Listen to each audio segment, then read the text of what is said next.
listeners, and welcome once again to the Oddjob Pod.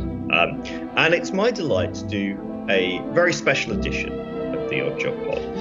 We're going to transport you.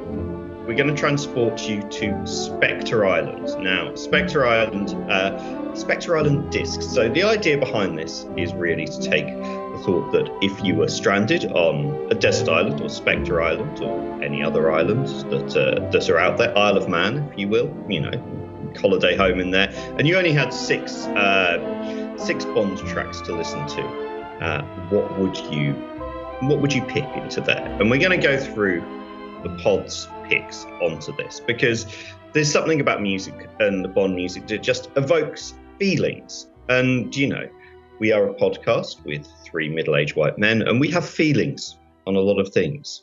So we're going to be talking this through.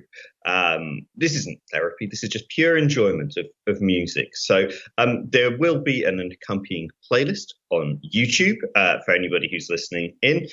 So you can also get in touch with your Bond feelings as well. Obviously, we know that Spectre, the latter era, there's a lot of feelings with Bond into there as well. And I'm sure that a lot of other middle-aged white men on the internet have feelings about Bond. So please join us for Spectre Island Discs. I'm joined, as always, by the music maestro of the pod, Terry DeFellin. Hello, Terry. How are you? Hello, Gary. Thank you very much for your lovely introduction. And I hope everybody is looking forward to Spectre Island Discs. I'm beyond excited for Spectre Island Discs. And Graham Sibley. Graham, how are you doing? I'm doing great, thank you. Although I've actually recovered from the fact that the workshopped idea of it being called Barry Island Discs has been shelved. But who knows? I mean, there's plenty of time between now and the final edit. So, I'm great, Gary. We could change it. The other one that I personally workshopped, if you can indeed personally workshop, was Crab Key Island Discs. I wondered whether or not maybe that was more appropriate, but I felt that Spectre Island Discs sort of like runs off a little better, Desert Island Discs, of which, of course, listeners will know we're shamelessly ripping off the format of. Just sort of like it all worked a little better, but we shall see. I mean, I'm kind of hoping that maybe, if we went with Barry Island Discs, it would mean a Bond adventure set in Snowdonia, which obviously I think we'd all want to see, or you could just do like a Welsh rip-off of On Her Majesty's Secret Service, set up a cabin in Snowdonia with a fully Welsh cast, and I would watch the shit out of that.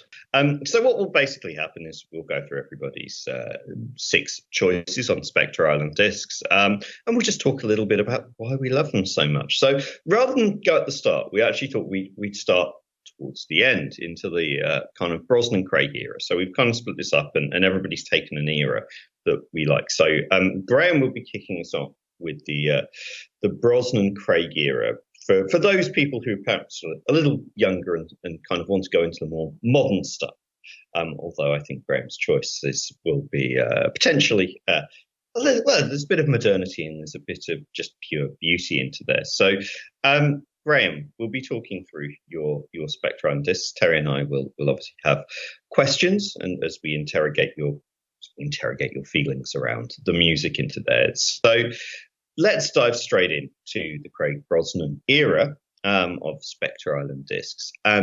Graham, do you want to talk us about your first choice on Spectre Island Discs? Thank you very much, Gary. I will. And my first one, I'm going right back to the beginning of my era. I'm quite lucky, really, because I get half of the time, really, of Bond from the early 90s up to the modern day. So it's a very, very, very big era for me. But, of course, what I don't get is any John Barry. So, but I think it's quite good because I kind of do. there's a lot of John Barry in everything that has come out since, of course, because he's ubiquitous. He's there. Him and Monty Norman, always there, always relied on. So I'm not going to hang around. The start of my era is GoldenEye, so I thought I'd go to GoldenEye first for my first track, and my first track is the GoldenEye Overture, and it's the music that you'll hear in the opening sequence. Now, a lot of the opening sequence of GoldenEye is really, really well done because there's not a lot of music in there, or the music is very, very small. It sort of sneaks in around the edges. There's obviously the wonderful scene in that opening sequence where Bond bungee jumps down the dam, and how wonderful that is. In complete silence. All that there is the sound effects of the little gadget he uses to wind himself in. And then he's in the sort of like the compound, and he's walking around inside the compound, and there's this wonderful sort of industrial sound going on. And this is our introduction to Eric Serra's soundtrack, and his very much industrial sound that he uses. It sounds like he's hitting a pipe or something. This sort of noise that he's walking around, that while Bond is walking around inside this industrial location, and he's sneaking in and out of the shadows, meeting up with 006, and the tension is building up. And this was a good bit of music anyway. This, when you hear it on its own, it's lovely. It gives you that sort of idea of Bond hasn't been around for a few years. Bond is now different. Bond has got to change. Bond has got to move with the time. Cold War is over. What are you going to do with Bond? Let's come up with some stuff that looks back on Bond, but also tries to sort of think, well, hey, come on, we're in the mid-90s now. Let's have something a bit 90s. And that's what this track, Overture, does. It has got a nice modern feeling, but there is little harks back to the old stuff as well.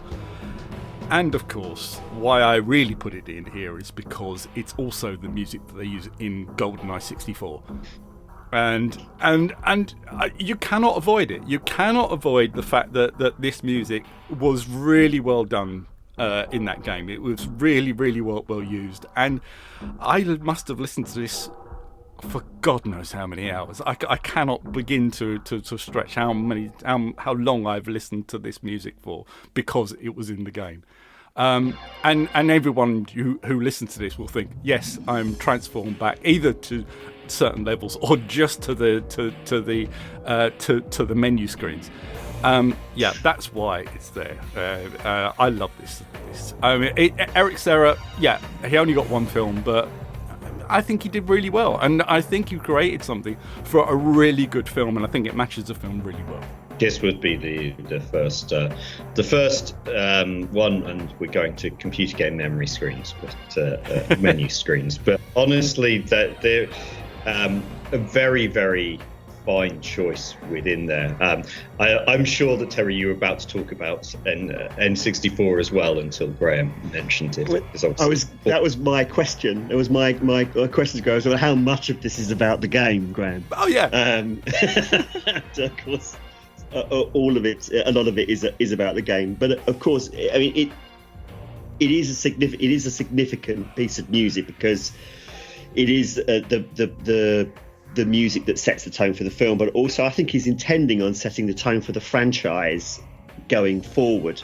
I think that the plan, is to try and establish a more considered, more 90s tone, a bit more of a kind of, realistic Bond, or is realistic the right word? More coming to terms with the reality of the post-Cold War era. Of course, it all got kicked out of the window, of course, because they went to Tomorrow Never Died and hired David Arnold to just do a shit-kicking John Barry style soundtrack, which was great. But it's like one of those Satsuko scores, which, and this is the thing I like about. I don't know how you feel about this, Graham, but I think this is probably a look at an alternative universe James Bond, where at some point Eric Serra's soundtrack was really popular with fans, and they said, well, yeah, we'll hire him for another movie. It could even be a template for other action movies as well, but wasn't really either. I just like it for what it is, and the fact that it sits there, and I think I can see why people wouldn't like his soundtrack, because it's not in keeping with what other ones are. But then we've seen that when Bond has moved away from it, and of course they bounced back. They've come back to the central core of what the Bond films are. But I think I don't think Eric Serra's soundtrack was a misstep. I think it was a good place to go. But obviously it wasn't a direction they wanted to go in. If you're rebooting a franchise, which essentially they were, then you do need to do different things. And Eric Serra obviously did a good job of that. And I'm going to then, because we've got a lot of music to get through, and I think there's a beautiful segue from what Terry said, which was they then went out the window and hired David Arnold to do a shit-kicking job, which segues very nicely, Graham, into your second choice for your Spectre Island disc. Yes. Well, the second choice is from Tomorrow Never Dies, and it is David Arnold, but it is David Arnold working in collaboration. And, of course, David Arnold got the gig on the back of Shaken and Stirred, wasn't it? It was that wonderful album he did of Bond covers. The important aspect that I want to take from that one is the Propellerheads track, because Alex Gifford, who was Propellerheads, co-wrote this tune for the soundtrack of Tomorrow Never Dies, and that's Backseat Driver. And of course, it's the same very, very famous scene. It's where Bond is in the back of the BMW and they're driving around the car park in Germany. And throughout this in the scene, you've got the car delivering its warning messages in German. And actually owning a BMW, it doesn't tell you that. It just beeps all the bloody time, just to tell you, like, you've got your window open, or you yes, it's 3 degrees outside. Yes, it is. They are that annoying, listeners, but not in the talky way. But I love this song because, again, this is another way of bringing in more contemporary music into a soundtrack and actually embedding it into the soundtrack. That was one thing when you look at something like Shaken and Stirred, it didn't really think, well, how are you going to use this in a Bond film? His soundtrack is very much in the sort of Barry mould. He really goes for it, and but this track really stands out because it's got that Propellerheads driving bass line in there, and it goes on and on, takes in a load of all the other elements as well. It is reminiscent in some ways of the Moby James Bond theme. It's got elements of that in there, but I think because it is part of a scene, it's used in an action scene as well. I think it just works really well, and I love it.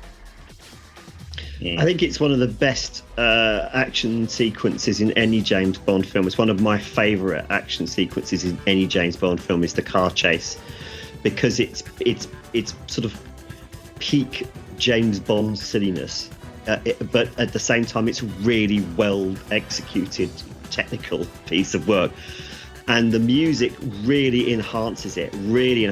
I've got the extended version of the Tomorrow Never Dies album that was released recently, and there are 3 different versions of Backseat Driver on that album. Which is, there's the original one that appears in the movie, then there's the original album one, and then there's the third one from somewhere. They're all pretty much the same, to be fair, but there's a few differences. I think that if I had been overseeing this era, this would have gone straight in as an absolute highlight of David Arnold's time in James Bond. And I think it was a great idea to bring it in because it also suits the tone of the sequence as well. That it's all supposed to be a lot of fun. This is supposed to be fun, enjoy it, and here's a really, really, really enjoyable, energetic piece of music to carry it along with you. It contributes to one of the greatest action sequences in the James Bond franchise. It does, and it works so well with Brosnan as well. Brosnan works really well in it because he's fun, it's playful, it's got some jeopardy in there as well, but overall, it's played for laughs as much as anything, including the unnecessary ending where he just drives the BMW off the edge and into the Avis shop. Completely disregard for public safety, but let's not go into that. It is probably I find, again, same for mine. If I had a pick, and if I'd been doing this era, I think Backseat Driver would have been the first on there. And it's might not be the best. Well, it most certainly is not one of the best films in the franchise. But in terms of the soundtrack in there, I think there was something about that era where they were tapping into a bit more of that kind of modernity and picking out some artists that really kind of landed in that time. And for me, it's easily one of the best pieces of music that Bond has, and would absolutely be 100% in my Spectre Island Discs had I been doing this, regardless of era. If it was going across all eras, I would have picked that into there. So Graham, that is I was looking through your picks, and this is really where it comes to the end of the Brosnan era. I'm shocked you haven't chosen Die Another Day as a next pick. But tell us about your next pick that you have on your list. I only picked one theme song in my list of 6, and I think everyone can guess which one it is because it is going to be right at the start of the Craig era, and it is You Know My Name.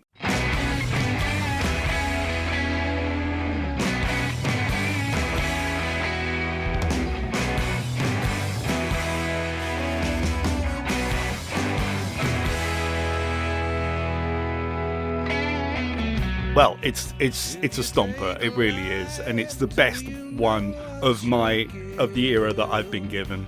There have been some good theme tunes, ones that I really like, but this one, start of a new Bond, bit of a gap between the previous Bond and this one, change of direction, but comes out with a big bombastic harkening back to old-fashioned Bond.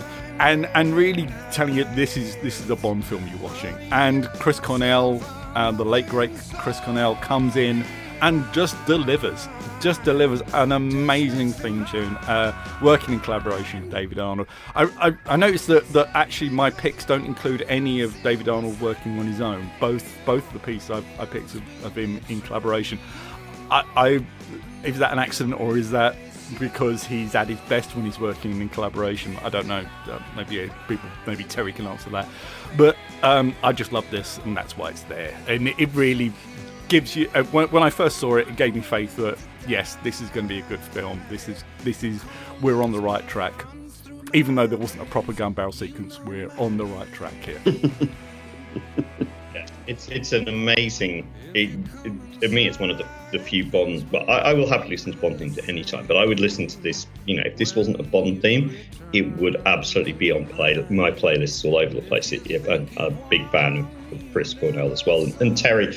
I can understand why Graham would have gone for this, because again, a bit like the overture in Goldeneye, this literally sets the tone for the entire era, really, of Craig. If you could sum up Craig in kind of one piece of music, he would probably start with this particular track. Yeah, although interesting, of course, it is somewhat at odds with subsequent tracks. Another Way to Die is a bit of an outlier, but the subsequent Skyfall and The Writings on the Wall and No Time to Die are very, very different in tone and tempo to this one, which is an absolutely cracking rock track with real intensity that just keeps going and building the intensity until it ends in a scream. It's almost, well, I was going to say, it's like a kind of like a rebirth, I suppose, but almost with the kind of pain and anguish and intensity that comes with all of that. And it definitely is. It's a piece of it's a song that definitely tells you that Bond is back with an absolute statement. And I think I feel it's not as celebrated as it should be, but I may be wrong about that, because I probably hang around in circles online who maybe look towards the older movies and they do this one. So I don't know whether or not I might be being unkind there. I think Graham's onto something about David Arnold. Obviously, I think he's a fantastic musician, a brilliant composer in his own right. Of course he is. But he has collaborated on some truly amazing pieces of work and music, and with other great talented musicians, and brought the best out of them, and he sold millions of copies of CDs as a consequence. So I think Graham's on something there. I think it maybe collaborative David Arnold is the best David Arnold. It elevates it to another level, and yeah, if when we go into the earlier Bond, obviously Barry would be inescapable. Arnold really is inescapable for this latter era because of the mark that he's left on and the collaboration. And it's a very Bond doesn't often go into rock. There's obviously a lot of kind of female vocalists. There's a lot of lush strings. This takes everything and puts it in, and I mean it evokes different kind of emotions, but for anybody who's waiting for Bond, Graham, I feel this is me. It's like Bond is back, and then you've kind of gone into a very. I'm going to take your next two picks together, because you've kind of gone into a very, very different direction with your next tracks, and I think we can kind of. I'll be interested for you to kind of talk about it together, and then Terry and I can bring in, because I really love where you've gone with your next picks for your Spectre Island discs. Okay, well, I'll deliver them together. Yeah, I think really I was probably thinking a bit too hard on being stranded on a desert island, because these 6 tracks, they start off very positive and very strong, and then really about halfway there is probably feelings of abandonment and desolation and the fact that I'm going to die on this island very, very, very soon. My next track number 4, is from Quantum of Solace, and it's not by David Arnold. It's a piece of music that was written by Puccini, and it is from the scene when they're at Tosca, and it is for me the best scene in Quantum of Solace. It's the scene that pretty much saves a troubled film, a film that was made too quickly, too haphazardly, in the middle of a writer's strike. It was a troubled production. It still comes up with a decent film. It's a film that could be a lot better, but this is an absolute diamond in the rough. This one scene, which was probably cobbled together because of necessity, because of problems with writing and things like that, and they come up with something just I mean, it just fits across the whole franchise as one of the greatest scenes. The music is from Tosca. It's a combination of 2 parts of music. The main focus of the music, when he's picking out the guy, he's on his headpiece, he's on the microphone, and he's talking to the members of Quantum. And then he sort of makes his escape from the opera. This is all a track called Te Deum, which is the final aria from Act 1 of Tosca, and it's wonderful. This is where the baddie is hatching his plan to take Tosca for himself. Tosca is in love with an artist who is also a political opponent of this guy, and this guy is hatching a plan. His evil plot is hatched now in the church, and this, which is wonderful, gives you this lovely choral element to it, and it comes in this crescendo because it's right at the end of Act 1.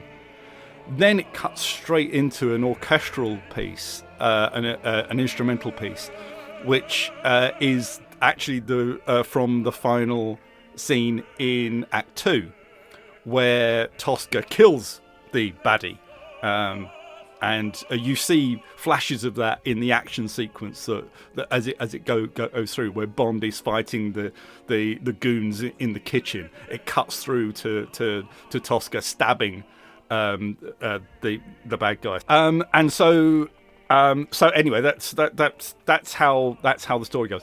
I think this music just works so well. And with the muted sound effects as well, to let the music override everything as well. That's why it works so well. Do you want me to go on to the second one as well now? I would love to, because I feel that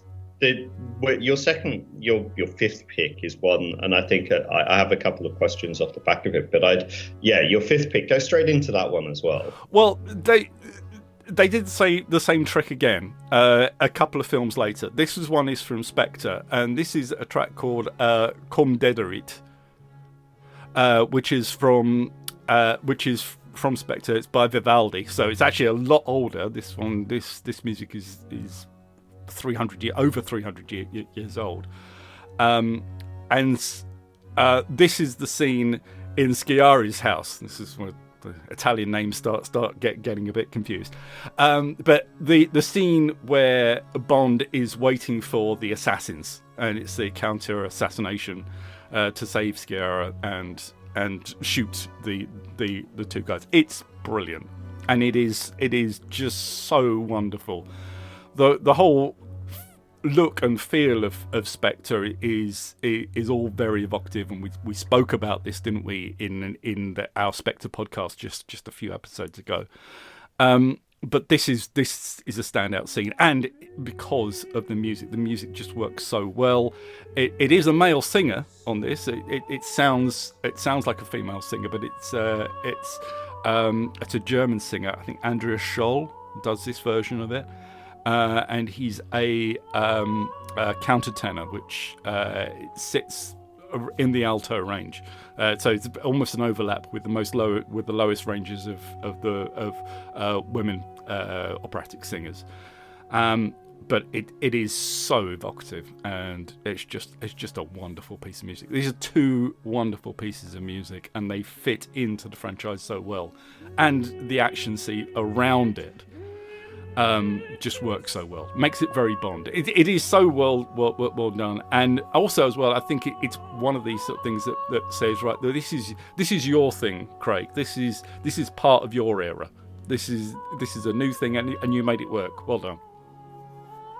It's two beautiful pieces of music as well. And Terry, I think it's, there's one thing that the Craig era did well was the music all the way through. There's some wonderful evocative, and looking at Graham's choices as well.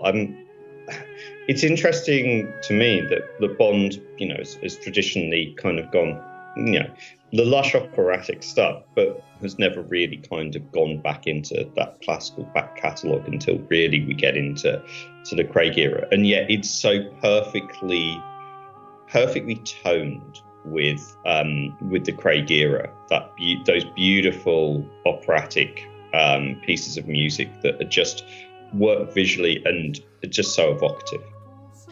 Not in the way in which it's so intrinsic to the scene and to an extent to the story. The Te Deum, the Tosca usage is a key moment in the film, as Graham says.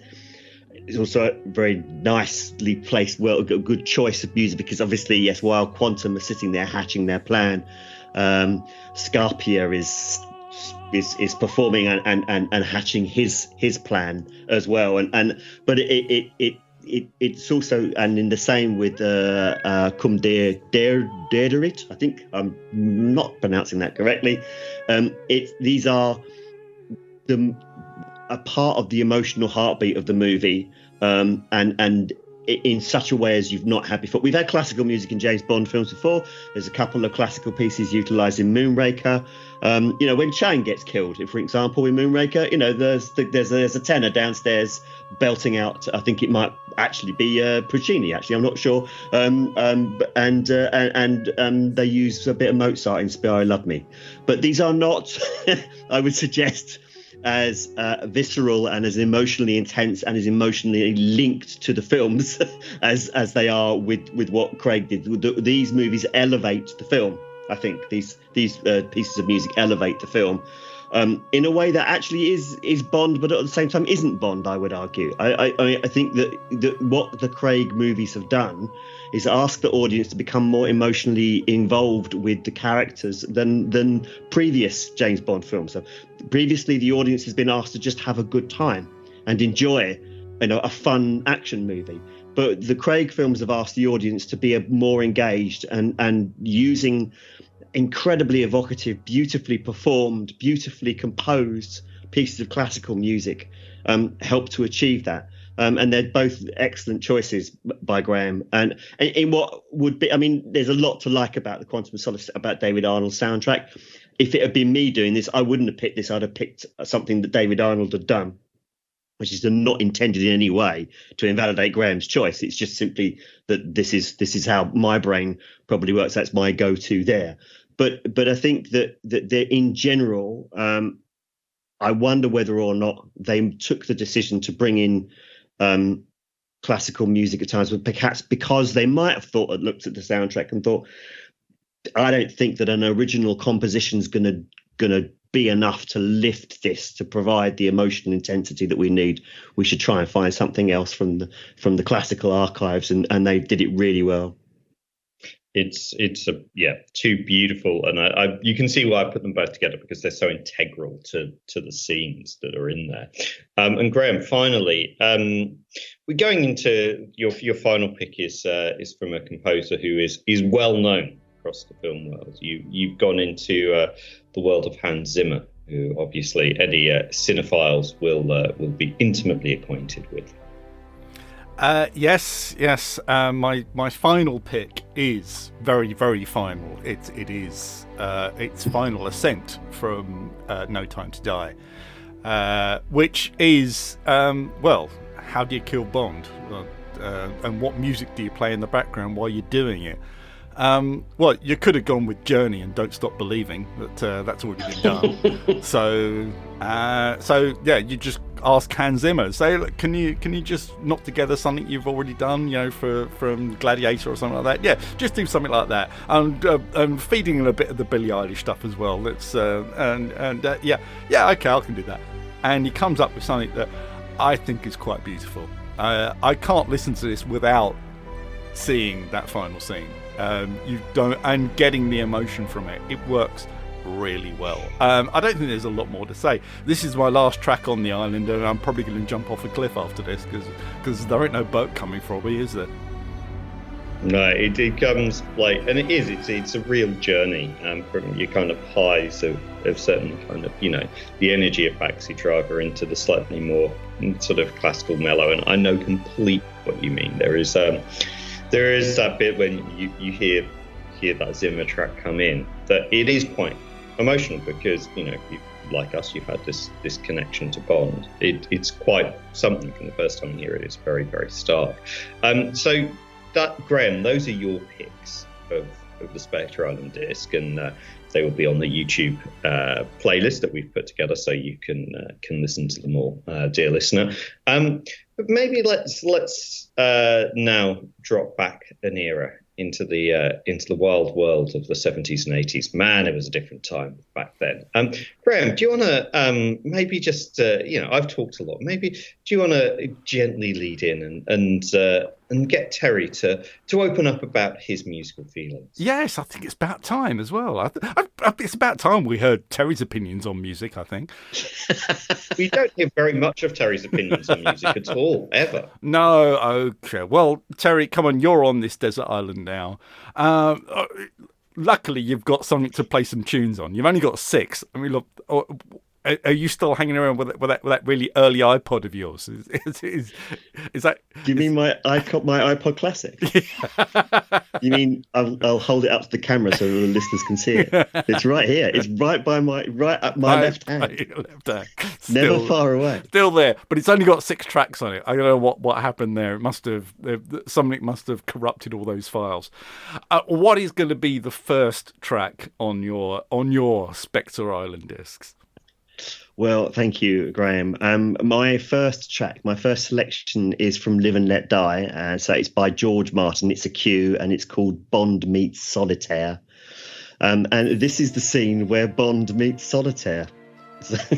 I know, right? So I'm sure everybody knows this scene and knows well, and probably knows the music quite well.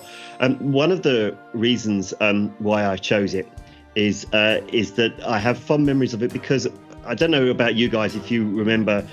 They used to do, they probably still do them, but they used to periodically do like CD compilations of all the great James Bond themes, and then usually they release a new one every time a new film was released, and you wouldn't get many music cues on them. It was mostly the songs, but at one stage, there was enough space on there too, because there wasn't that many actual songs that they actually dropped a couple of cues in, I think, and one of them was Bond Meets Solitaire, and that's my first introduction to that piece of music. It was when I owned a copy of one of those compilations. And I loved it. I absolutely loved it. And because I love George Martin's Live and Let Die soundtrack anyway. And this one, I just think it's just such a cool vibe to it. George Martin was really got his handle on the brief. He, to use the modern parlance, understood the assignment when it came to composing the soundtrack for Live and Let Die, because it's kind of blaxploitation attempt while still being James Bond. It's got a nice liberal use of the James Bond theme that I've done, but also with plenty of like contemporary sort of like funk wah-wah going on there. Sounds really beautiful, works really well, and it's got a completely unnecessarily dramatic bit right at the end, which like nobody asked for, but you love anyway. And I just think of all of the tracks that I could have chosen, there are probably actually tracks that I like more, but I'm thinking about taking this stuff on a desert island, and that's a lot of my about that is like what encapsulates George Martin's score in a single track off of that album, and it's Bond Meets Solitaire, and that's the reason why I chose that. No, it's a cracking choice, and it is so smooth and so cool. And it really does fit the time very, very well, doesn't it, Gary? I agree with Terry. Like, George Martin just hits his brief on Live and Let Die. Yes. What do you know about this other form of cinema and music, Martin? Well, blaxploitation. Started in the 70s, and you can imagine that kind of stuff. But there's and obviously you've got McCartney on the kind of lead title track as well. It's a beautiful soundtrack, and again, one of the things that I find always really interesting with Bond is when obviously when you get a new Bond, there's an overhaul, and they do something a bit different, as you touched with GoldenEye, you've touched also with Casino Royale, and this is another classic example of this. And it's a beautiful piece of music, and it's just a great scene as well. So I think if I was on my island and Terry's iPod Classic washed up and it was still working and this was on, I'd be a very happy man indeed. Well, you'd be even happier when you found out what track 2 was. Well, I would be anyway, because we gave Terry all of the Moore and Dalton films, so pretty much all of the 70s and 80s, and that's quite a compact amount of films there. There's that's 9 films in total, I think you've got there. I think I had 9, didn't I? And you got not 9 too. But this one next, this is standout. You've gone 2 films into your selection without picking John Barry, and well done, because you've got Marvin Hamlish coming up next with Bond 77.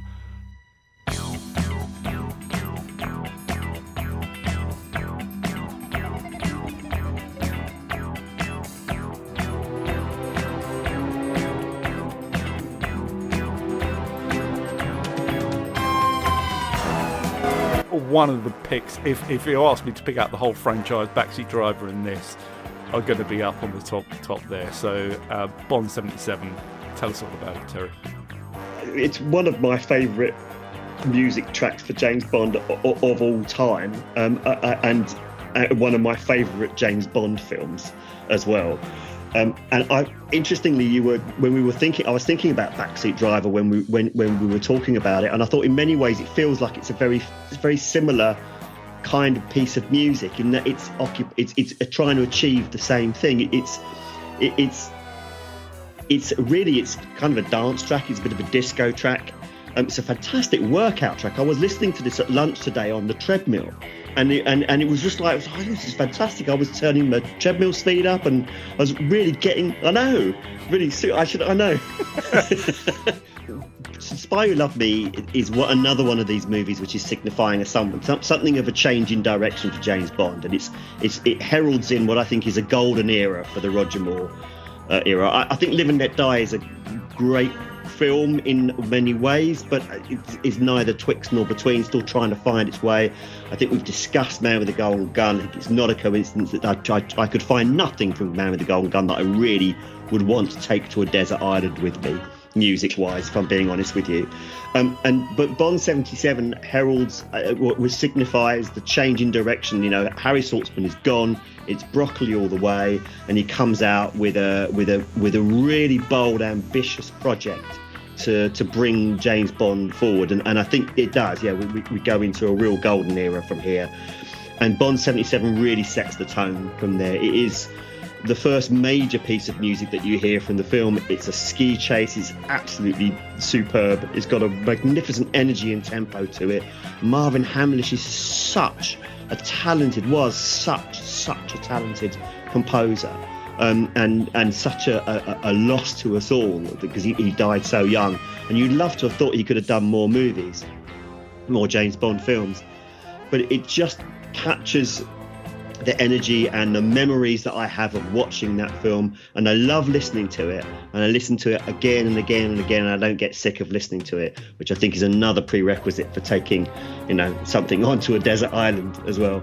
So I just think it's an important track because of what it was trying to do, and it still remains, I think, one of the more enduring ones. In 10, 15 years' time, there's going to be a reboot of the Roger Moore visual audio aesthetic. I think it's not going to be Aston Martins and On Her Majesty's Secret Service. It's going to be Lotus Esprits and Bond 77 in the new James Bond films. I think we're going to be seeing that. There's going to be a scene one day where James Bond is opening up one of his many lockups in South London, and there will be an old Lotus Esprit in there, and then it's just going to be this dom, and they're just going to pay the money and pay for the license for the Hamlish to come back. I think that we'll be old men by then, but I think that it will happen. I think that there's so I'm also promoting this as an attempt to try and boost the legacy of these movies, that these Roger Moore films and the movies of the 1970s, because I think they're slightly out of fashion at the moment. Slightly out of fashion. Slightly out of fashion, but I mean, Gary, all you need is confidence to wear a flared safari suit, isn't it? Really, I mean, anyone can do it.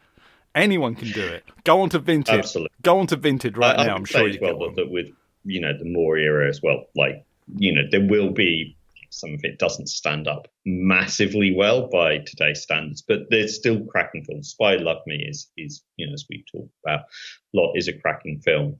And I kind of have always felt with Marvin Hamlish that there are some people who I don't necessarily know if I work in the same internet circles as Terry, but my suspicion is that there's some people who are not quite such a big fan of Marvin Hamlish. But you can't deny this is a kick-ass track, and I quite like the direction that Marvin Hamlish took soundtracks in there. And again, I would have definitely been putting this one very, very high up if I was going across all eras, or if I had this era. Would have been really, really, really tough to leave this one out. And I think there's just something, it modernizes Bond a lot more as well at this stage within the soundtrack, and that's something which I think is kind of sometimes overlooked as well. Everybody goes back to the kind of the Barry and the Imperial, the core of what Bond is. But yeah, when you've got other, David Arnold is looked upon very fondly, and I think Marvin Hamlish should absolutely be looked on in the same way. And yeah, this is the Arnold of the Moore era, really. Yeah, Bond 77, great track, and really evocative of Moore's era. I think it is quintessentially Moore. Now, the next film, obviously, was a return of John Barry, and it's day 3 on the island for Terry, and already he's hallucinating. Already he's seeing scantily clad women wearing white, walking through the undergrowth. This is the state of Terry's mind. And in the background, there's a nice sort of pastoral sound. It's a sound that maybe Barry will think, actually, this will work really well in a film about Africa in about 5 years' time, which I'll win an Oscar for. And it works really well like that. Well, am I giving too much away? Terry, tell us your pick for track number 3. Yeah, so this is from Moonraker, and it is a John Barry track indeed, and it's Bond lured to pyramid, which is the bit where Bond is lured to the pyramid. They didn't really mess about with titles back then. John Barry famously never titled his tracks for scores. He was the producer of the album that gave them names. Obviously after James Bond has had his hang glider incident and lands in the Amazon and is then lured into Drax's lair, his pyramid lair, by a beautiful nymph-like young lady who come hithers him and it's accompanied by this beautiful piece of music. It's only about 1.5 minutes long, 2 minutes long, but it's glorious, pastoral, sweeping, really sort of like transports you into this sort of like almost fantasy world, but it is out of just as like a little moment in of itself. This sort of like, beautiful scene, even though it's in the Amazon, very, very dangerous, the Amazon, but it's beautiful, it's exotic, it's sexy, it's fantastic, and it brings us into what is basically the final act of the movie, and it does it really, really well, and it wafts us gently in. And it also, again, it sort of, like Bond meets Solitaire, it encapsulates, I think, the best qualities of the music for that film in general. There are actually tracks that I prefer. Bond Smells a Rat is actually my favourite track off the James Bond soundtrack, but I didn't include it because it doesn't fill that criteria, and I was thinking about what I would want to take with me to my desert island, and then took that choice as well. But also, it's a bit of a precursor to what we are about to enter Imperial Phase John Barry, where he's winning Oscars and stuff like that, and he's doing a lot more of this kind of stuff. And the film's kind of spoiled, really, by having such a high-quality composer working on it, although it is an amazing film. And as we've discussed, it's one of the best James Bond films ever. Yes. Let's not lose sight of that. Yes. Let's not deprogram Gary, since we spent so much time getting him to this moment. But it is another piece of music that kind of elevates the film. And I really, really love it. Mm.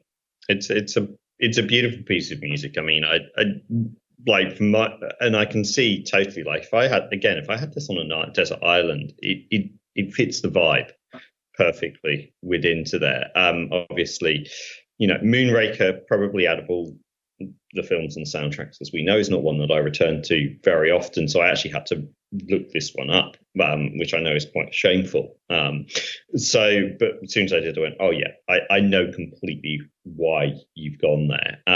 It's so funny because it's kind of almost like that contrast between what you've got in Moonraker is going into ridiculousness, glorious ridiculousness, but ridiculous.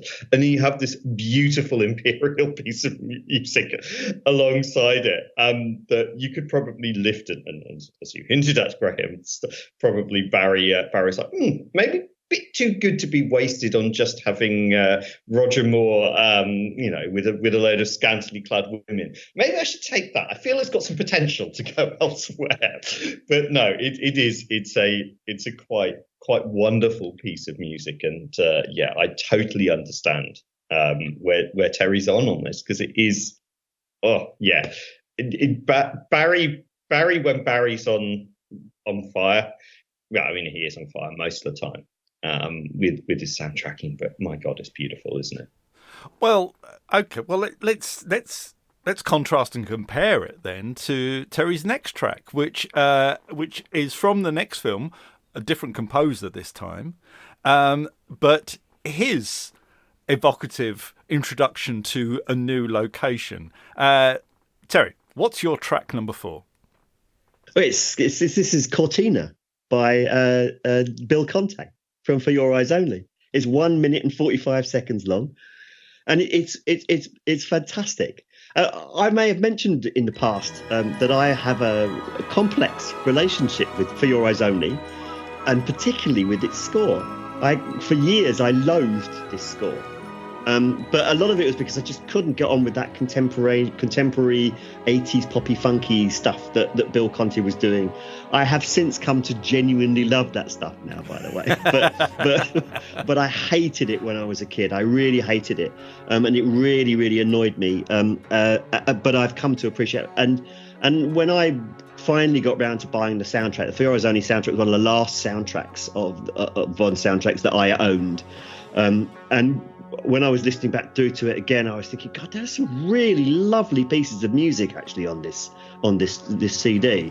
And during the film that I kind of blocked out, and the one that I think sticks out is Cortina, and it starts with what is effectively a 15-20 second advert for the new Lotus Esprit, just like driving through the mountains and scenery of Cortina on the way to the hotel.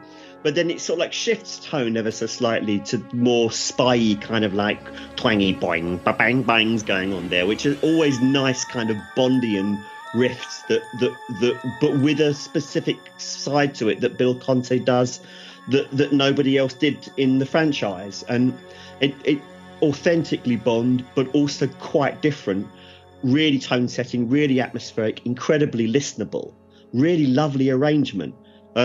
And I really like it. And I just thought, well, I'm going to choose something from For Your Eyes Only because I want, to take a piece of that score with me. And I arrived at that one. There are others, of course, there were others that I could have chosen, but I just felt that one just really, really worked. It's a bit brief. I might have to play it a couple of times at a time, but yeah, really, really happy with that choice. Yeah, I probably made a bit like how I've had to come to peace with Moonraker, you've had to come to peace with Bill Conti. For Your Eyes Only it's one of, for me, and again I could talk a lot about it, but it is one of the most complex relationships that I have with the Bond film, in that I've gone through periods of really not liking it and then liking it a lot. And I think when we went through and went in detail, no, this is actually it's a maligned and flawed but very good film. And the soundtrack, I'd always liked the soundtrack. That was the one thing that I never disliked, and I think that's potentially, the type of music that I've always kind of gone for. And I think partly because, my introductions to Bond would have been slightly different from your introductions to Bond, that I think I was a little bit more comfortable with it. And I was like, yeah, I can quite get with a lot of this.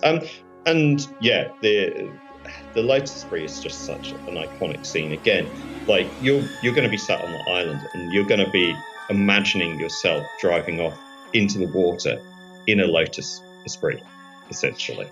I think, Gwen, the thing that I regret about, one of the reasons why I didn't like the Fears on it was also because they didn't do anything with that Lotus. That Lotus was gorgeous, that colour, that bronze, such a beautiful car, and I love the aesthetic of it. And I've got a picture of, there's that great publicity sort of Roger in the 007, like presumably crew jacket, and he's sitting there man spreading on the hood of his Lotus Esprit, and I'm just thinking, I love that picture so much, and a lot of it is that there's Lotus Esprits is a bit of a theme going on here.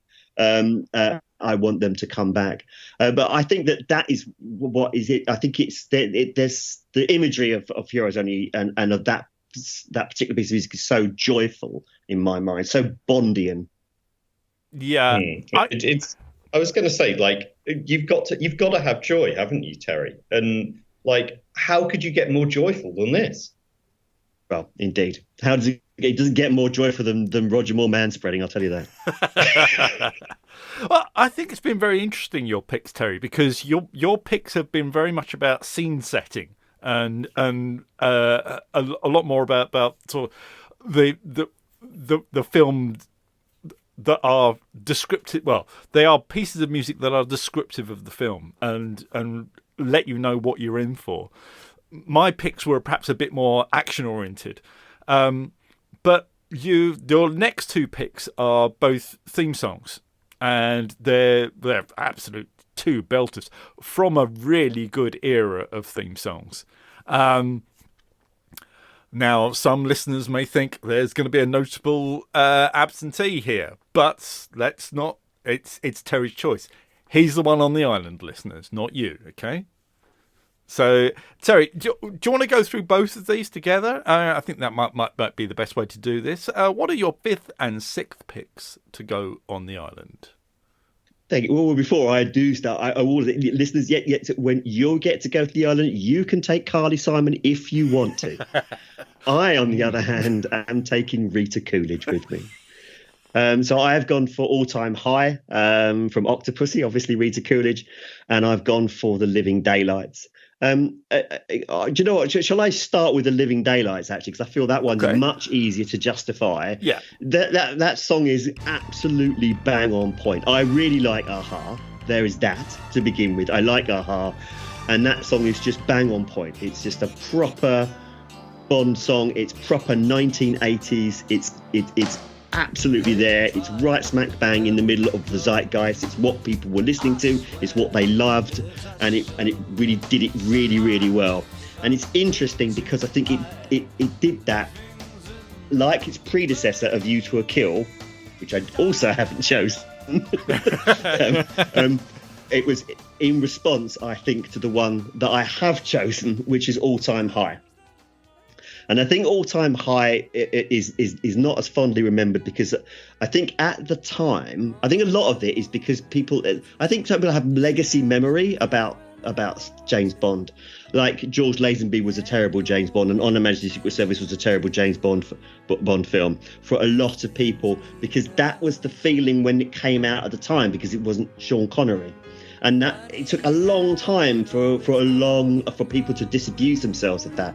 I think All Time High suffers to a degree because it's just a little bit off in terms of where it is at that time. I think by that point people had stopped listening to that kind of pop song and were listening to something a little bit different, more, dare I say, 80s, more new wave, if you like, more new wave 80s. And that's why I think they went straight to Duran Duran for A View to a Kill, because I think they were trying to channel Carly Simon and Nobody Does It Better with All Time High, and it misses the mark. And I acknowledge it misses the mark.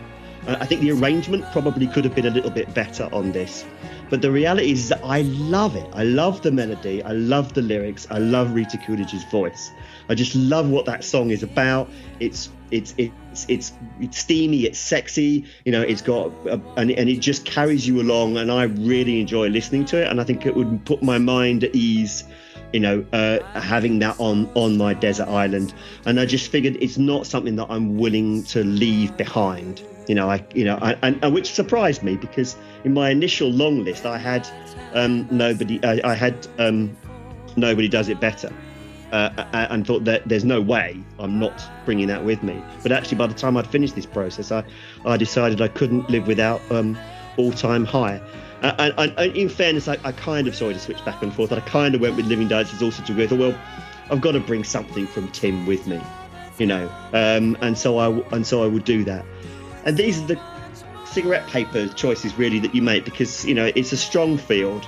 Like we all had so many tough choices to make. And so they are deeply personal ones in the end. The pop era of Bond, which is crosses between the end of Moore and the start of Dalton, with when you've got Duran Duran and Aha, and I really can't separate those two. I just view them as kind of two sides of the same coin, really, because they are both great pop songs.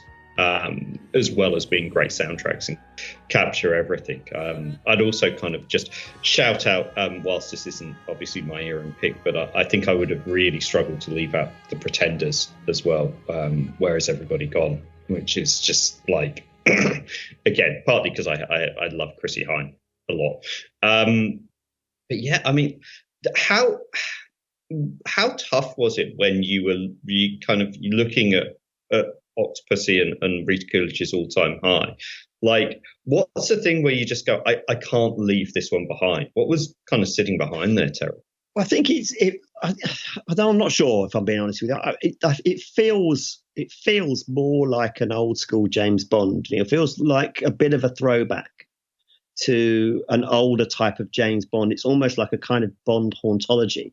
It's a throwback to an era of James Bond that didn't actually exist. If you listen to the tunes from, I think it might be the lyricist. Is it John Black who's the lyricist? I think it is. I think it is. Is that right, Graham? I think so. Yeah.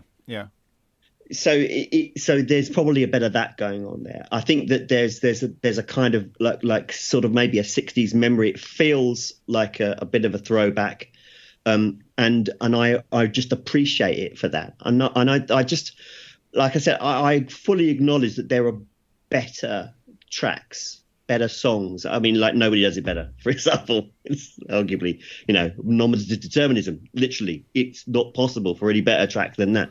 But I decided to leave that one behind in favour of this because I just love this one so much.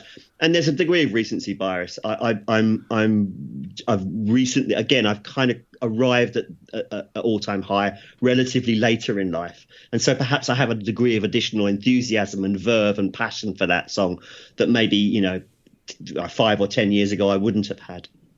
I'd love to know what cocktail you'd be drinking with it if you were on the island, because I feel it's a song that deserves sat with a cocktail on there. Yeah, well, yeah. I mean, really, what you want monkey butlers and backgammon tables, don't you? Really? You do kinda. I mean, otherwise you're making your own hooch out of coconuts, aren't you? Really? So it's. Which, yeah, that may be what you need to get by. I'm game. Well, that is a fantastic selection there for his for Terry's 6 choices, and yes, that will see him right. And of course, going without Carly Simon means that he's got something to look forward to. He's got something to come back for. He's got reason to live. He's got to say, no, I've got these ones here, but Carly Simon's waiting for me on the other side of this ocean. As soon as that SOS goes out and as soon as that helicopter comes to pick me up, that'll be the first thing I'm listening to once I'm off this island. Isn't that right, Terry? Yeah, that's right. Assuming I haven't been able to track down that blonde nymph who was luring me to a pyramid. No, she's real, I tell you. She's real. It was a huge anaconda all along. What a way to go, though. Yeah. What a way to go. Well, what a way to go. Yes, indeed. Come here, beautiful. Okay. Well, I've had my choices. Terry's had his choices. It's time to hear Gary's choices. Let's go back further in time. Let's go right back to the very beginning, and let's go to the 60s. Let's go to the 60s and a tiny bit of the 70s, if he makes it that far. We don't know what he's picked. Well, actually, we do. We do know what he's picked. Complete lie. But Gary, welcome to the island. And Terry, do you want to interrogate him on his choices?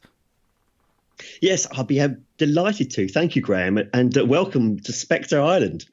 Gary, you have chosen 6 tracks from the Connery and Lazenby era, an era that we all love greatly and also is well known for its defining James Bond music, both in terms of the songs that they published, but also the fantastic incidental music that was composed as well. So why don't you take us off on the journey? So this is from Dr. No through to On Her Majesty's Secret Service, but we're not going in strict order, I don't think, looking at the running order that you've put down here. So I think we're going in conceptual and thematic order, perhaps. So take it away with your first pick, why don't you? Yeah, you'll almost certainly see a theme coming through this, I think. But I wanted to kick off with probably, I think, for me, one of my favourite workings of the Bond theme, which is the On Her Majesty's Secret Service theme. Now, this is all throwing back to what Graham, one of Graham's earlier picks, which we talked about, the propeller heads reworking On Her Majesty's Secret Service. I was a big fan of the propeller heads. I had their album, I listened to it a lot, and they obviously have a lot of love back for the kind of early Bonders. In fact, they did a track with Shirley Bassey as well. But when you go back to this particular soundtrack, this particular theme, and you watch it, and it's so much fun. You've had this kind of very different intro, and this never happened to the other fella, and then you got the synthesizers kick in. And there's part of me that would have loved to have seen where this had gone had Lazenby carried on, not just for the fact that, it would have probably taken Bond in a different direction.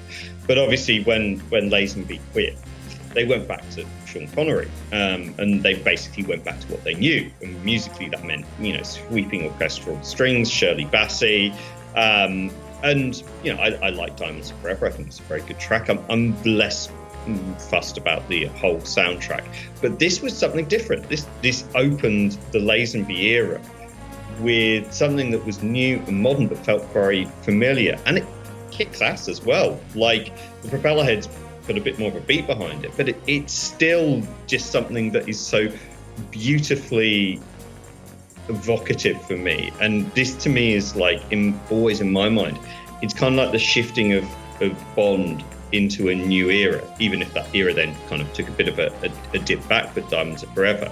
And I'd have loved to have known, similar to how the Craig era went with its choices of music, I'd have loved to have known where John Barry would have gone with the Lazenby era music, because they would have been, you'd have had different films, you'd had different choices. But also, it's just a fantastic piece of music. It really is. And as a working of the theme, it's just...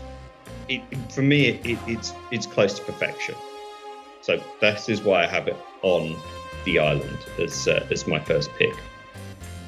Yeah, Graham, it's interesting. There seems to be a bit of a theme here, doesn't there? We've I think all of us have picked one or two tracks that also act as a sort of herald of a reboot or of a change in direction. But and this theme certainly does that. But it's sort of interesting as well, because it's the electronics, isn't it? It's the synthesizers that they bring in, that Barry brings in, which is quite a bold move, I think, and also signifying that change in direction. Yeah, you do feel that he is providing, he's getting rid of the Monty Norman and providing the new Bond with his own James Bond theme. This is what I think. This is what this track was meant to be.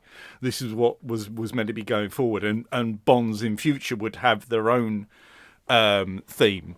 I mean, it is stellar. It is an absolute stellar track. I wonder how much of it is also informed maybe by Burt Bacharach's for Casino Royale, the unofficial one or what have you, the one that no one talks about, because the only good thing about that film is Burt Bacharach's theme from it. But that is very much of its time and very much well, it's a fantastic theme in itself. But this is John Barry saying, well, I can do this. I can write a piece of music that stands up on its own, doesn't need a big name star to sing it, and I've got a great piece of music here. That's what you've got here. And of course, he's moving with the times. This guy, right? He's a jazz musician, but he's constantly moving. He's constantly evolving what he's doing, and I just love this piece of music. I just think it's fantastic. Another one I think that we would have all chosen and put in, isn't it? Absolutely, without any question whatsoever. And it is, yeah, because it is an interesting study about the evolution of Barry the composer as well, as you say, moving out of it. Because he's getting access to bigger budgets, he's got larger orchestras, he's got the opportunity to make bigger sounds, and he's taking that on, and it's impressive. And I think it speaks to the ambition of On Her Majesty's Secret Service, which of course is an ambition that they fell somewhat short of. unfortunately. It's interesting what you're saying about the James Bond theme, and maybe as a sort of alternative, maybe not permanent alternative, but because Barry was fairly sparing with the James Bond theme, particularly later on. Because a lot of it had to do with royalties. Frankly, he didn't want to give Monty Norman royalties. But yeah, I think the only time the James Bond theme is used fully in this is actually an old recording, an old version from the 60s, possibly actually the original arrangement. From Dr. No. I mean, it's not something that he used a great deal in this movie, but it's no less Bondian for it. And I think that's another thing that we're looking at, is that we've selected stuff that, some of which has got lots of James Bond lots of Monty Norman, but some of it really doesn't, and is like a clear takeaway from that. And that's actually where we're going next, with the next theme that you've chosen. Because that utilises a theme that John Barry composed entirely on his own, and for a while could conceivably have replaced Monty Norman's theme. Would you want to tell us what your next selection is? Yeah, definitely. I mean, it's been really one of the things that when you're tackling this era is really hard, is that the really good stuff works the Bond theme consistently through it. And so my next choice is Little Nelly. And there's a couple of reasons for this, not just because, as Terry said, it could easily be a Bond theme in and of itself. But for me, when we were discussing this, it's like, do you just happen to really like the piece of music, or what does it evoke in you as well? And for me, this is just an evoking joy. I love the whole Barry's soundtrack on You Only Live Twice is stupendous. It's a fantastic soundtrack. Visually, it's a beautiful film as well. I have some bits and pieces of problems with the film, but when it hits its high points, it hits its high points. And Little Nelly is just a highlight, a bit like how Graham talks about Backseat Driver just being fun and joy. Little Nelly, for me, is just the bit where it takes off, and you've got the slight comedy as Q and the gang are ducking, and as Sean gets to grips with Little Nelly, and then you've got the subsequent chase after that. How much joy can you get from a piece of music? And the minute that you hear this, you're transported into this just fantastic scene, one of my favourite scenes from the Connery era as a whole, and it's just something that you can't help smile when you're listening along to. And I think that's where it came to from me. Musically, yes, there's a lot of reworking within it. It stands alone. You could drop it into most of the Connery era, and I think it would, and even beyond. And people are like, oh yeah, no, like what they've done with the film, but you then put it against the visuals and you've just got pure joy. Incidentally as well, obviously if you were kind of picking a luxury item to take with the island to you, you'd probably have to pick Little Nelly, because not only could you get off the island, but also you could just play this and imagine just soaring up into the sky on Little Nelly. And I can't think of anything more joyful than that. I suppose, Graham, what you could use the Little Nelly to go around the island and look for the aforementioned nymphs, but also just in case there might be any underground complexes behind underneath some of those volcanoes. Yes, or any number of baddies waiting with their own auto gyros ready to come out after you, or helicopters, and who knows what's waiting for you. There's only one way to find out, isn't there? Yes, indeed. I love just the end of that sequence with the little bit at the when Bond is reporting back about how well Little Nelly comported herself, and you're right, Gary. It's because there's quite a lot going in that particular track, because it's covering the construction of Little Nelly all the way actually through to the completion of the action sequence as well. So there's a pause while they just put in the James Bond theme during the actual it's not a chase sequence, is it? During the actions, the dogfight, I suppose, is what you would call it. But yes, so there's a lot going on. So it's got some nice variety going on there. But there's elements of this track that reoccur in a later choice, and so I'm going to defer discussion of that until we get to that. So I'm going to move on to the next track, and then we'll go back to track number 4. And your next track, please. This is a fantastic piece of music and an excellent choice. Please tell us what it is. My next choice is from Goldfinger. And again, I was listening to a lot of Goldfinger. I'll say that it was very, very hard to cut out Into Miami out of this. That would have probably been in there as well. But and also, this is probably one of the most anxiety-inducing pieces of music that you can possibly bring on to a desert island in Dawn Raid on Fort Knox. But as somebody who I really love the language of cinema.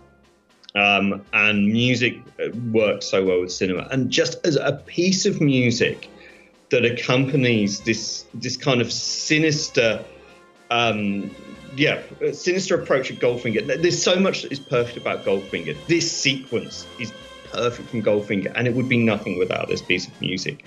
And I had this. I've been listening in the car. I was taking my daughter after cricket practice through to get to McDonald's, because that's kind of what we do. We do healthy stuff, and then we destroy it with McDonald's. And I had this piece of music on, and it turns the drive-through experience into an incredibly tense.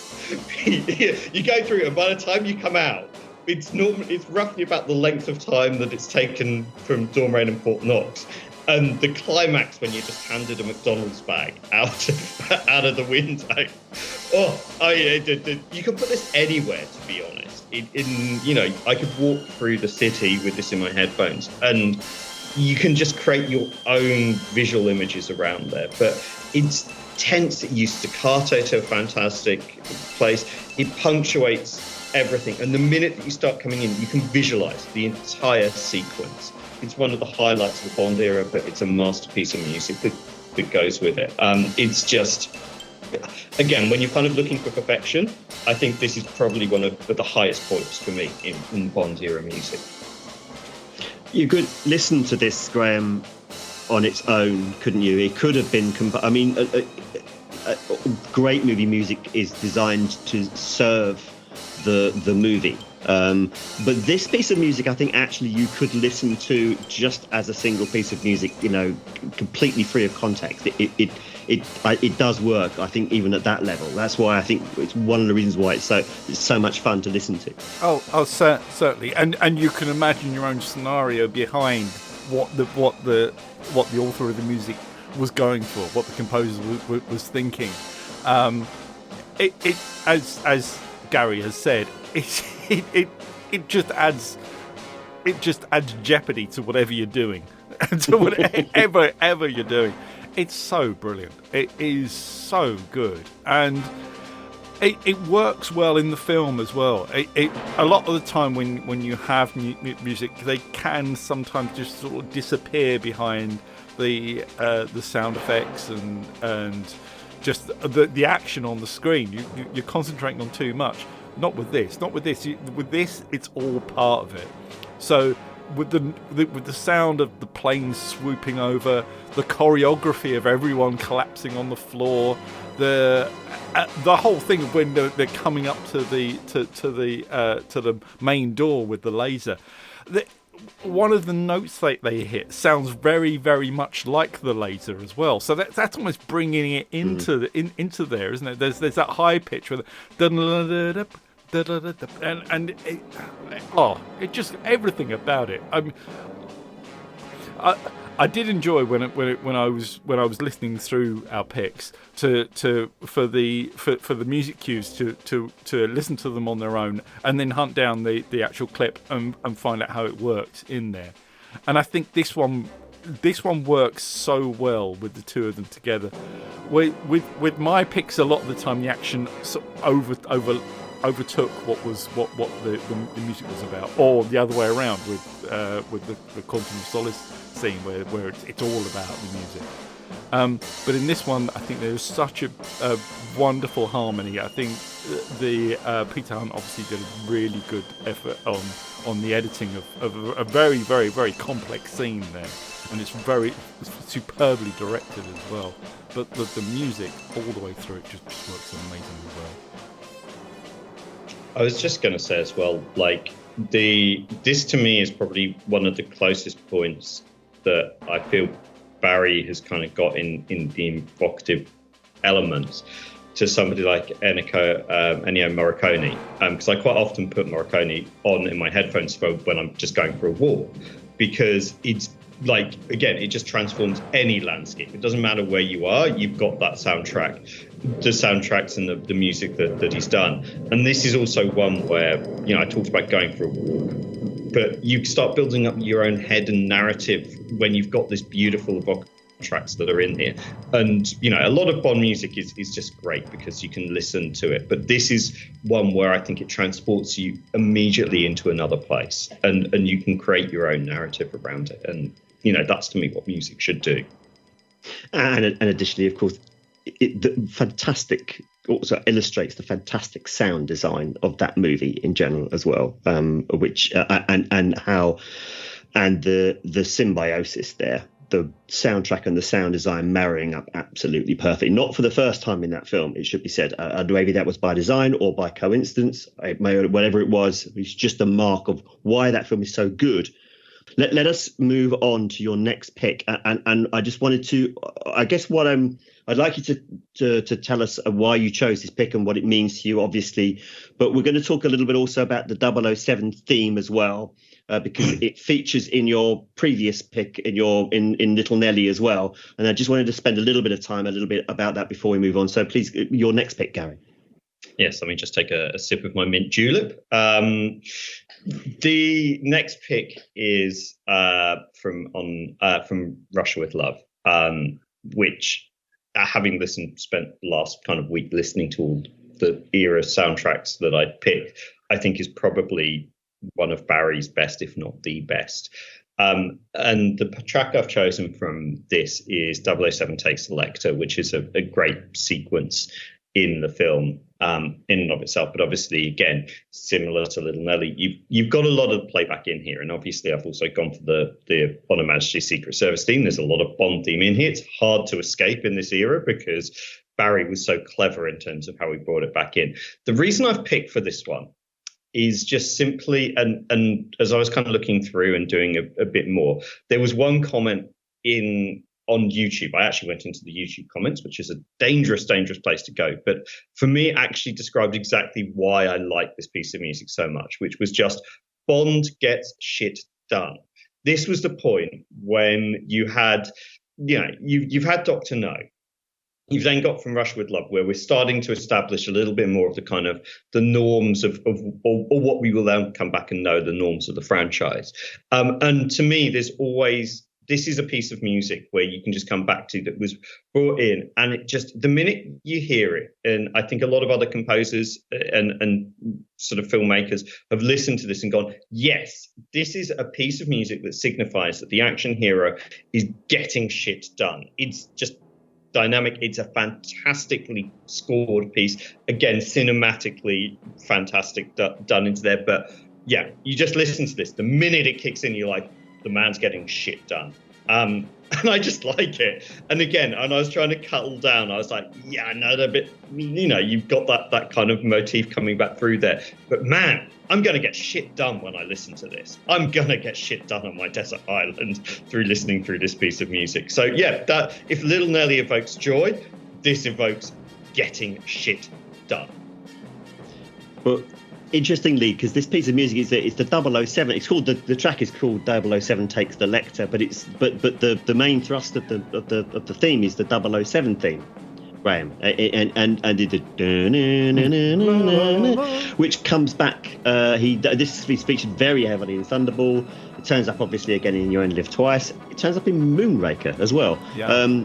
But it's a theme that we've discussed. Graham, you and I have discussed this because we're the kind of people who discuss James Bond cues over beer, football and James Bond music. And that's So it's got that relationship with Little Nelly as well. But I mean, this is, I think, Barry's attempt to almost supplant the Monty Norman's James Bond theme with his own theme. And I wondered if perhaps if he'd got his way, then that's how it would have gone down. What do you think? I think so. I love this. You love this, and I know there are a lot of people who love 007. And I love this version of it because I love the From Russia with Love soundtrack. I think it really does bring across the sort of tension and the whole spy quality of it. This is the most spy soundtrack with all that pizzicato violins, a harp as well. Who brings a harp on a soundtrack? John Barry does for this one. He loves a harp on here.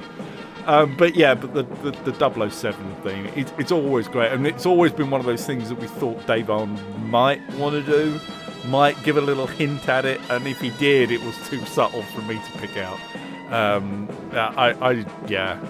It is. I kind of think, wouldn't it be great if it got revived somehow, if someone had got over it? But I'm sure Dave Arnold and the Propellerhead sat down with it for ages trying to come up with something there. Nope, we can't do anything with this, and it not sounding rubbish or sounding exactly how it was in the first place. So,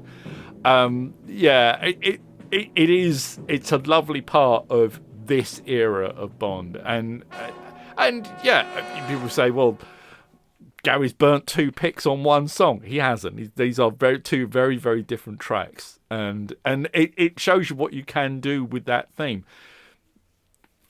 I think it does show the fact that this one was actually perhaps a bit more mutable than maybe the Monty Norman's one, but who knows? I mean,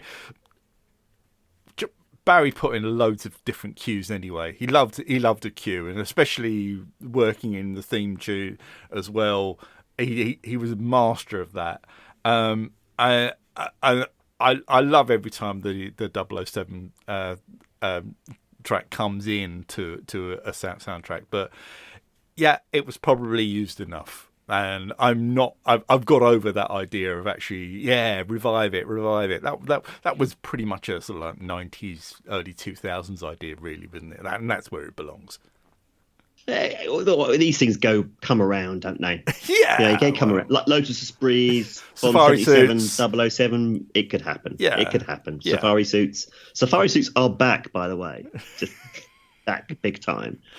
And also, it's possible that John Barry's estate might have something to say about the reuse of 007, because, of course, it is completely John Barry's. But anyway, that aside, let's move on to your next track. And your next track now, this is it's a song, and it's not a main title song, but it is the melody of which is featured heavily. It was commissioned a different. You've chosen a different artist who recorded this particular version of the song. For me, this is a rare instance where, in my opinion, I agree with you. I think it's a superior version, but that is an opinion. That is a discussion to be had for another time. Why don't you introduce us to whatever this track is? Yeah, the track is Mr. Kiss Kiss Bang Bang. And it's sung by Dionne Warwick, not Shirley Bassey.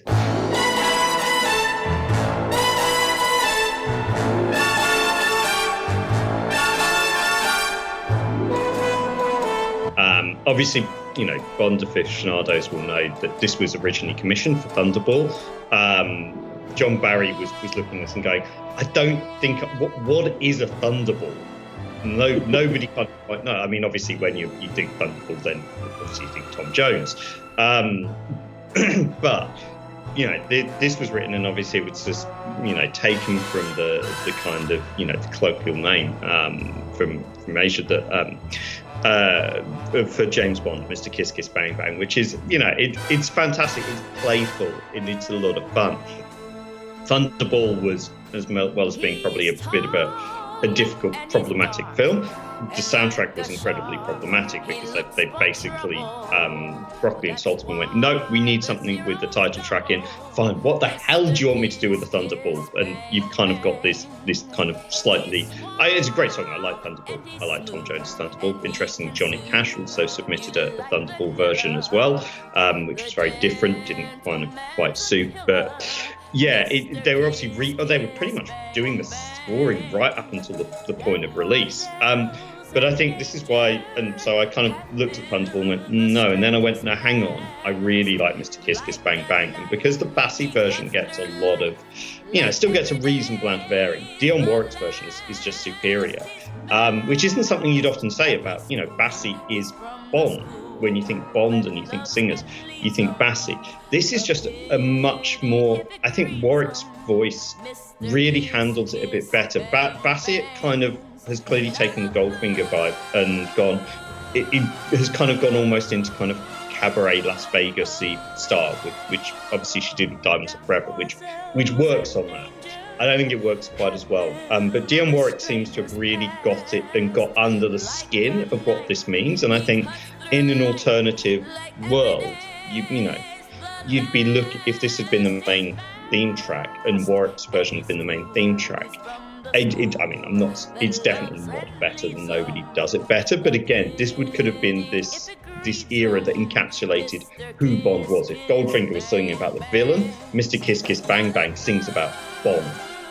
And it's also just a great bit of fun. It plays a little bit of cabaret, but Warwick has kind of adds that little bit of slickness and smoothness and soul behind it. And it's just a really fun piece of music. And if I've got, I was looking and balancing up, and I was like, I've got a bit of anxiety-inducing stuff in here. I want something that I just really, really want to enjoy.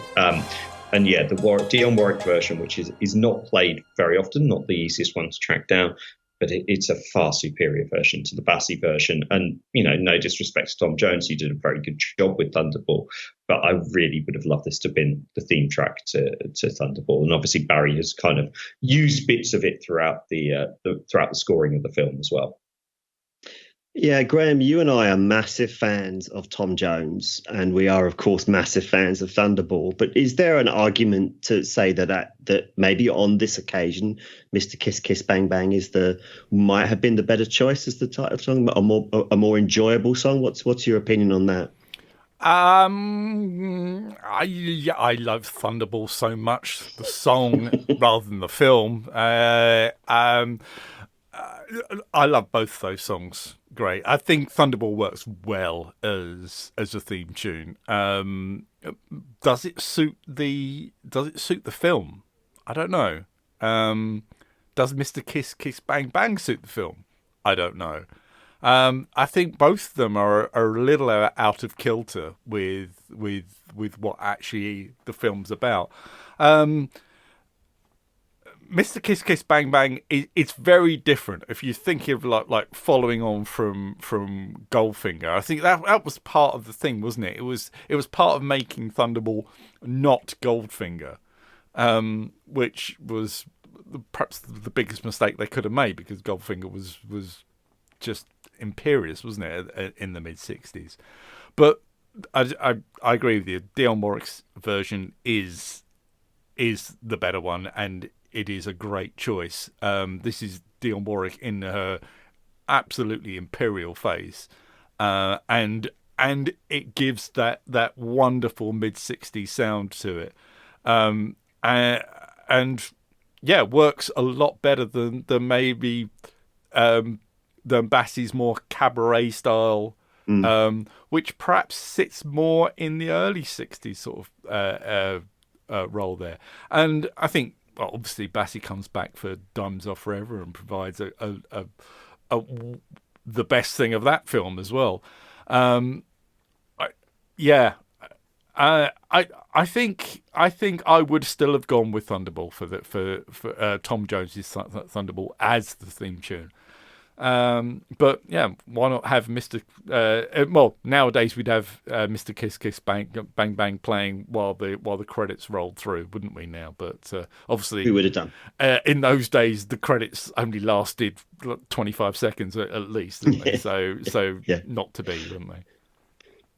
Absolutely. I think it's really interesting to point out those two different traditions of Shirley Bassey's cabaret style and Dionne Warwick's more soulful side, and the two make them distinct. It's the same song, and if you're not paying attention, they can sound maybe very similar. But if you listen, there's real difference between those two. And my preference is with Dionne's version. But again, it's all cigarette paper. All of this is cigarette papers, guys. We've got up to our eyeballs in Rizzlers here, guys. We really are. It's just that's a lot of Rizzlers considering how thin they are. Yeah, I think we're ready to move on to Gary's final track, and he's bringing us back to where he started. It's all circular for the Andrews. We're going back to On Her Majesty's Secret Service. Gary, why don't you tell us about your final selection? Yeah, my final selection is We Have All the Time in the World, which obviously is such a classic song. It's a song that I think transcends Bond. I think a lot of Bond songs, Goldfinger, you hear Goldfinger, you think Bond. You hear We Have All the Time in the World, and I think it can mean a lot of different things to a lot of different people. And it's such a powerful piece of music. Obviously, they brought it back for No Time to Die to really good effect as well within there. And it's got a real emotional heft to it. In an interesting kind of like little diversion story here, On Her Majesty's Secret Service was, I think, probably the only Bond film where I read the book before I saw the film. I started to really, when I'm starting to really get into Bond, watched quite a bit. My dad had a few of the Bond books, and I read On Her Majesty's Secret Service before I'd seen the film. And I was just really struck, obviously, by the ending within there. And just the, Bond isn't meant to give you a kind of emotional kick, and yet it kind of does with the book, and it does with the film as well. And I think, you're just so invested into Tracy and Bond's relationship. I can't, we've obviously done On Her Majesty's Secret Service a lot, but I can't say just how much I love Diana Rigg in this film. And so her death at the end comes as a really kind of emotional heft. But then you've also got the fact that, you've got Louis Armstrong, who's coming towards the end of his life when he did this, and has just recorded one of the most beautiful pieces of music, I think, that's been committed to take. It's just such a beautiful song. And I think it means different things to different people. And you would hear this, and, it also feels very fitting to be sat there on a desert island with this playing and just kind of fading out into there. And you kind of go, yeah, if this is it, this is a song that is a good way to go out by. And it's got that emotional heft and kick, which you don't, some people say you shouldn't get from Bond. Bond doesn't do emotion. He does in this film, he did in the Craig era.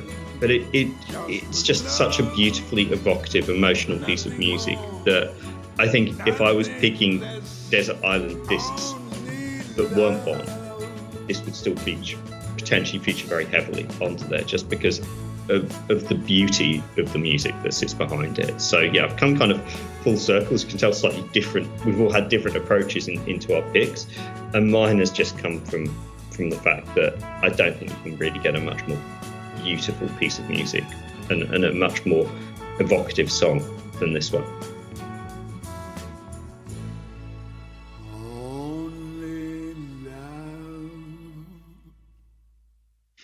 Yeah, Graham, with you being invited onto Radio 4 to do the actual Desert Island Discs, is this one that you would pick, do you think?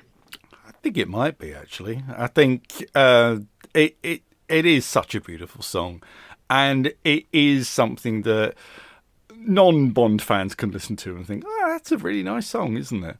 A lot of Bond songs, a lot of Bond theme songs are very much Bond. They are very bold and brash and in your face. Even the slow ones are. But this one isn't. This one is just simply beautiful, isn't it? I almost picked it. it was on in the back of my mind to think, oh, look, I'm doing No Time to Die. It's a big feature in this one, as is the On Her Majesty's Secret Service theme. I could pinch this one, and I'll probably be up first. So why not just chuck it in there? But no, I didn't. I thought I'll let Gary have it because he's bound to pick it. He is bound to pick it, and obviously he did. And yes, worthy cause. I think there are obvious tracks in each of ours that we'd all have picked, and I think this one is probably it. I think if we were to say who's picked out the best selection, obviously I've picked out the best selection. But I think Gary, between Gary and you, this one is probably tipping it, but which is difficult because you got Bond 77 in yours, but. Yeah, it's very difficult. But yeah, I win anyone, so it's really academic, isn't it? I let myself down with All Time High. It's a necessary sacrifice to make certain that it gets included in there, and part of my ongoing crusade to rehabilitate that song in the eyes of so many James Bond fans. I feel We Have All the Time in the World is another one of these movie moments where it sort of transcends the movie, and. I think that's as great an accolade as I could really give it. It is quite different. It's very beautiful, and it's beautifully sung. And yeah, you're right. There's a degree of a resonance because we understand that we obviously Louis Armstrong's last song, and in many ways his last act as well, as an artist, and a great artist. So there's all of that going on there as well. And I think as we all get older, we all understand the importance of that and the significance of that, and what that means to us. And I think it's wonderful for all of those reasons. And I think it also encapsulates the reason why this podcast is what we've done here is we're trying to, establish and express the emotional connections that we have with this music and with the music that we've chosen, even Rita Coolidge. So with that, I will pass the baton back to Gary to close out this show with thanks. Thank you. We hope you've enjoyed it. It's a bit of a different podcast for us, but I think it's one that we've enjoyed. As I say, we've kind of we've got into our feelings quite a bit, and this is just me saying as a kind of wrap up. Music is just something that without music you don't have great cinema. And it means so much to different people in different ways.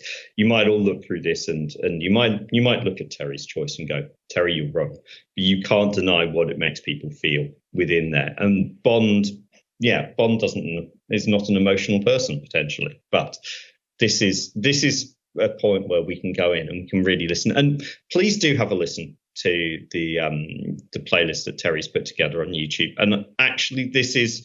I kind of jokingly say, leave us your comments, knowing that a lot of people will have, you're wrong on a lot of this. But I think I'd love to hear your, dear listener, your picks as well. If you were forced to pick, there's so much richness in here. And nothing else, just go back and revisit the soundtracks. We revisit the films a lot. The soundtracks are worth it in their own right. Some better than others, but, there's so many imperial tracks that sit throughout. Who knows? You may, Terry, even also decide that you like Bill Conti as well. I'm there, dude. I'm there. I'm already there. I'm on the Conti train. I've been on the Conti train for some time now. But it's all good. Yeah, you may also join Terry on the Conti train, which would be a hell of a party. I think a lot of funk in there as well. To build, definitely a different type of train to a few of the other ones, but yes, the Conti train is where we're all at. So thank you again for tuning in. Graham, thank you for your choices. I'll leave you to go and really watch a bit of Tosca and a bit of Puccini. Yours is probably the highest brow of everybody, and then you got Chris Cornell in there as well to balance it out from rock. I loved your choices, by the way. How are you feeling after kind of getting that out? Good. Oh yeah, fantastic. It's I'm already planning what I'm going to be doing day to day on the island now, and trying not to get lured by the scantily clad lovelies that I see out the corner of my eye, who are actually anacondas. And Terry's all over the place. Not only is he lured in by scantily clad anacondas, he's also he's got the company of Rita Coolidge, and he's hoping that somebody will come past on the Conti train to take him off to Carly Simon. And it's quite the journey for you on this, Terry. I think. And I also, by the way, I just obviously, we joke. Terry, not saying much about music. We know Terry is the big music aficionado on here. I can only appreciate how hard that must have been for you over the last week. And I dread to think how much time you've spent with pen and paper or crossing stuff out, putting stuff back in again. I think we all appreciate what you have gone through for this podcast. By this morning, there were 11. And I had to put them into that. We've got a document, so we don't do this, listeners. We don't do documents, but we did a document for this one. And I had to put them all in there. And I spent a good portion of the morning of my shift on my phone, still like removing stuff, putting it back in. No, wait, no, right. Until not the last minute, but yeah.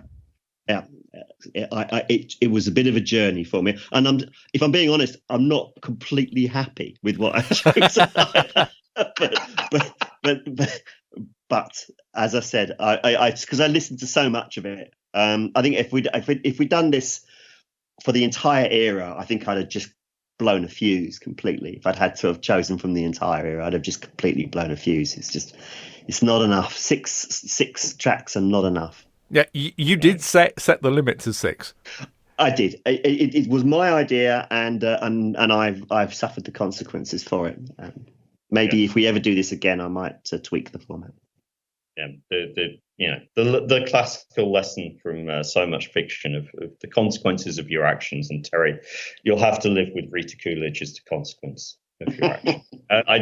I understand completely where you've gone into that. It is a great song, different from everything else, but yeah, this has been fun. Have a crack at your own Spectre Island Discs, or as I think we've now definitely decided, relocating Barry Island Discs for me. Going to be stranded on an apocalyptic 28 Days Later style Barry Island, which would it's a completely different film than I think where we're at, but we'll see where that goes. The Oddjob Pod will return as well, and there's also Action Movie Landfills. And if you've haven't listened to too much of us and want to kind of dive back through the archives, we have talked back through all the Bond films. You can use this one to discuss nicely, and then you can probably get annoyed about our hot takes on why we dislike your favourite Bond film, or why you like it as well, because that's what people on the internet do. But we will return. But until then, I'd like to say thank you very much, Graham.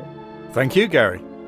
Thank you, Terry, for leading us, for conducting the orchestra, I think, on this one. Oh, you're most welcome, dear boy.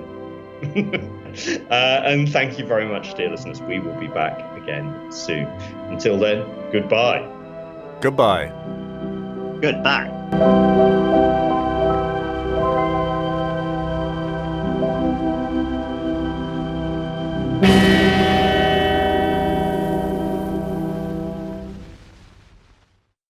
I think I'll die another day. I think I'll die another day. I think I'll die another day.